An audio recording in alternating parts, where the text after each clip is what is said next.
दोस्तों, हमारा ब्रह्मांड कितना बड़ा है इसका कल्पना करना भी मुश्किल है। इसको आप इस बात से समझिए, हमारे ब्रह्मांड में लाखों गैलेक्सियाँ हैं और उन गैलेक्सियों में से एक हमारा गैलेक्सी मिल्की वे है। और उस मिल्की वे में हमारी पृथ्वी, जिसको हम इतना विशाल समझते हैं, उसके जैसे लाखों ग्रह मौजूद हैं। इस प्रकार इस ब्रह्मांड में हम एक रेत के कण के बराबर भी नहीं।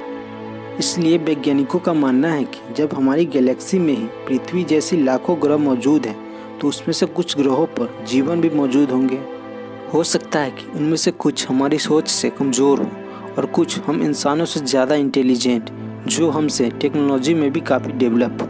इन्हीं सभी थॉट्स के कारण हम इंसानों की दिलचस्पी एलियंस में कई वर्षों से रहा है। हम इंसान कई वर्षों से उनकी तलाश में लगे हैं। हमने धरती से रेडियो वेव्स भेजकर उनसे संपर्क करने की कोशिश भी की है, मगर अब तक उन्होंने हमारे किसी भी संदेश का जवाब नहीं दिया है। तो दोस्तों, अब आपके मन में ये सवाल घूमने लगा होगा कि जब वो इस ब्रह्मांड में मौजूद है तो हमारे संदेशों का जवाब क्यों नहीं देते, या फिर वो है भी या नहीं है, या फिर है भी तो कहाँ है। दोस्तों, ये सभी सवाल 1950 में ही एक मशहूर भौतिक वैज्ञानिक एनरिको फर्मी ने अपने सहयोगी से पूछा था। उनका मानना था कि इस ब्रह्मांड में इंसानों जैसी कई और बुद्धिमान सभ्यताएं अलग अलग ग्रहों पर मौजूद हैं। लेकिन फिर ये सवाल उठा कि अगर वे मौजूद हैं तो उनसे हमारा संपर्क क्यों नहीं हो पाता, वो आखिर है कहाँ। ये सवाल बहुत मशहूर हुआ और इस सवाल के ही कारण पैदा हुए विरोधाभास को फर्मी पैराडॉक्स के नाम से जाना जाता है। हालांकि इसको सुलझाने के लिए दुनिया भर के वैज्ञानिक अपने अपने थॉट्स और हाइपोथेसिस को देते रहे, लेकिन उन सभी में से सबसे बेस्ट और फेमस हाइपोथेसिस है जू हाइपोथेसिस। इस हाइपोथेसिस को 1973 में मैसेच्यूसेट्स इंस्टीट्यूट ऑफ टेक्नोलॉजी के रेडियो खगोल वैज्ञानिक जॉन बॉल द्वारा दिया गया था। उन्होंने कहा था कि यह सही है कि हमारे ब्रह्मांड में कहीं बुद्धिमान एलियन सभ्यता मौजूद हो, परंतु यह भी तो हो सकता है कि वो हमें अनदेखा कर रहे हों, या फिर हमें इस पृथ्वी पर बिना किसी बाहरी डिस्टर्बेंस के छोड़ दिए हों और हमारी सारी एक्टिविटी को दूर किसी ग्रह या गैलेक्सी से ऑब्जर्व कर रहे हों। चलिए दोस्तों, उनके इस बात को हम एक उदाहरण से समझते हैं। दोस्तों, आप कभी न कभी तो जू अर्थात चिड़ियाघर तो गए ही होंगे, वहाँ अपने जानवरों को भी देखा होगा। तो दोस्तों, मैं आपसे पूछता हूँ कि जू में उन जानवरों को क्यों रखा जाता है और वहाँ उनके साथ क्या क्या किया जाता है, फिर आपका आंसर क्या होगा। चलिए दोस्तों, मैं ही बताता हूँ। जू में हम जानवरों को एक पिंजरे में बंद करके रखते हैं, जिससे कि वो हम तक नहीं पहुँच पाए, परंतु हम उसको ऑब्जर्व करते रहें। एक जू में जानवरों को ऐसे कंडीशन दिए जाते हैं जिनमें वो एक लिमिटेड एरिया में रहते हुए अपने नेचुरल लाइफ को जी सके। दूसरे शब्दों में हम कह सकते हैं कि हम इंसान उनको ऑब्जर्व करते हैं और उनके जीने योग्य कंडीशन बनाने में थोड़ी बहुत मदद भी करते हैं। लेकिन ना तो हम इंसान उनके लिमिटेड एरिया में जाते हैं और ना ही उनसे कोई सीधा संपर्क करने की कोशिश करते हैं। जॉन बॉल के मुताबिक हम इंसान और एलियंस के बीच का रिश्ता भी कुछ इसी प्रकार का है।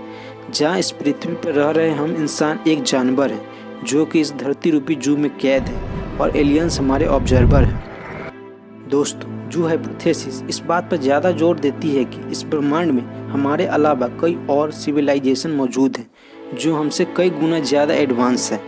हम उनकी तलाश करने की कोशिश तो कर रहे हैं, मगर ये कोशिश इसलिए पूरी नहीं हो पा रही है क्योंकि ये एलियन सिविलाइजेशन हमसे बहुत ज़्यादा एडवांस है और वो नहीं चाहते कि हम उनसे मिलें। तो दोस्तों, अब आप ये सोचने लगे होंगे कि जब वो एलियन सिविलाइजेशन हमसे इतनी ज़्यादा एडवांस है तो हमसे मिलना क्यों नहीं चाहती है। दोस्तों, ऐसा इसलिए हो सकता है कि शायद वो हमें नेचुरली इवॉल्व होने देना चाहते हो और हमारी सामाजिक और सांस्कृतिक एवोल्यूशन पर कोई भी बाहरी कारक का असर नहीं होने देना चाहते हो, या फिर वो अन्य किसी बुद्धिमान सभ्यता से उलझना नहीं चाहती हो। दोस्तों, इन सभी हाइपोथेसिस से हमें यह मालूम पड़ता है कि हमारे ब्रह्मांड में हमसे ज़्यादा इंटेलिजेंट सिविलाइजेशन मौजूद है, जिसका एक प्रॉपर रीजन। दोस्तों, हमारे मिल्की वे में ही पहले सिविलाइजेशन और अन्य किसी सिविलाइजेशन के फॉर्म होने में काफ़ी समय का अंतर रहा होगा। यह अंतर 100 या हज़ारों साल का नहीं, करोड़ों साल का रहा, क्योंकि हमारे ब्रह्मांड में मौजूद ग्रहों की उत्पत्ति की अवधि में ही करोड़ों वर्ष का अंतर है। यानी कि इतनी समय अवधि में वो इतने डेवलप हो चुके होंगे कि हम उनकी टेक्नोलॉजी को मैच नहीं कर पा रहे होंगे। हम इस बात को इस उदाहरण से समझते हैं। दोस्तों, आज से लगभग 100 साल पहले हम केवल अपने ब्रह्मांड के बारे में ही जानते थे और 1000 साल पहले अपने ग्रहों को देखकर इतना ही बड़ा ब्रह्मांड को समझते थे। परंतु आज के समय हमारी सोच और ज्ञान इतना डेवलप हो चुका है कि हम अपने गैलेक्सी से लाखों प्रकाश वर्ष दूर की गैलेक्सी को एक्सप्लोर कर रहे हैं। अब आप ये सोचिए कि जो सिविलाइजेशन हमसे करोड़ों साल पहले फॉर्म हुआ वो हमसे कितना एडवांस होगा। दोस्तों, जू हाइपोथेसिस को मद्देनजर रखते हुए वैज्ञानिकों का थॉट्स अलग भी है। उनका मानना है कि यह भी तो हो सकता है कि हम इस ब्रह्मांड के सबसे पहले और एडवांस सिविलाइजेशन हो। शायद कोई एलियन सिविलाइजेशन का भी फॉर्म ही नहीं हुआ हो, या फिर वो अभी इवोल्यूशन के शुरुआती दौर में हो और वो इतना डेवलप नहीं हुए हो जो कि हमारी टेक्नोलॉजी को समझ सके। शायद इन्हीं कारणों से हमें दूसरी एलियन सिविलाइजेशन का अभी तक पता नहीं चला है। दोस्तों, सवाल तो कई सारे हैं, परंतु अभी तक हम किसी प्रॉपर रिजल्ट पर नहीं पहुंचे। इन सवालों को सॉल्व करने की वैज्ञानिकों द्वारा कोशिश भी की जा रही है और हो सकता है आने वाले समय में इसका सॉल्यूशन भी निकाल ले, परंतु आज के समय में यह एक सवाल ही बना हुआ है। तो दोस्तों, आपके अनुसार क्या हम इंसान इस पृथ्वी पर कैद है और कोई इंटेलिजेंट एलियन सिविलाइजेशन हमें दूर किसी गैलेक्सी से ऑब्जर्व कर रही है? अपनी राय को कमेंट बॉक्स में कमेंट करके बताएं।